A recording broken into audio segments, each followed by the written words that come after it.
I would mainly try to go after these zoning restrictions.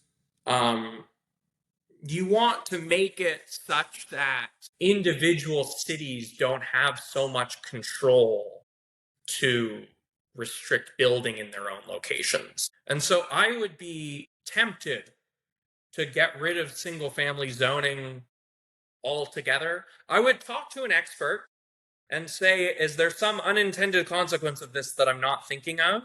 Because I don't really understand why we would have single family zoning at all. Um, Maybe someone can explain this to me, but on the margin, it should certainly be relaxed. We should have less of it, no doubt.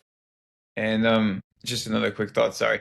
Incentives, do you believe in giving builders more incentives to build more, or do you think that's just not going to help them in any way of getting where they need to get to? The market should already be providing the Okay. incentive. The problem is the gap between what the builders are being paid and what the buyers are paying. That's the concern. And so I don't think you'd want to just sort of throw subsidies on that.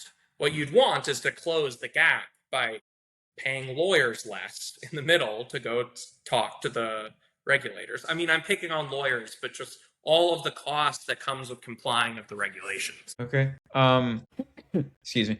So if if a builder wants to build in a single family, I know I'm kind of harping on this because it's kind of not registering in my. So if a builder wants to build a duplex in a single family, you're saying that it would be more beneficial to the builder and to the city as a whole that they're allowed to build duplexes instead of singles because it provides more apartments overall in general, right? Yeah, yes. If the market is calling for townhouses and duplexes and apartments in places that are currently zoned as single family zoning, it's not clear why the people who happen to live there now should be able to veto that. We have this very strange, it's kind of a moral norm where it's like if you live in a location now, you're like in charge of what gets built there.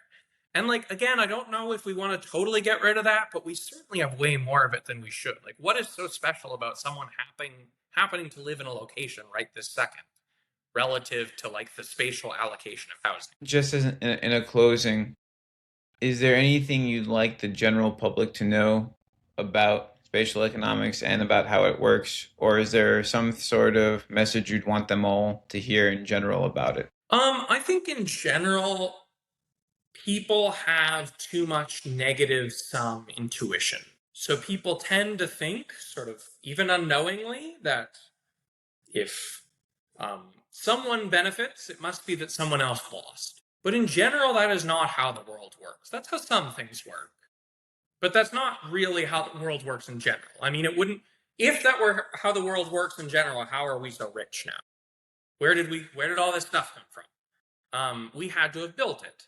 And just as, I don't have hair because I stole it off of some poor person who lost their hair, having, some cities doing better doesn't necessarily imply that others are doing worse. One last closing question, sorry. Yeah.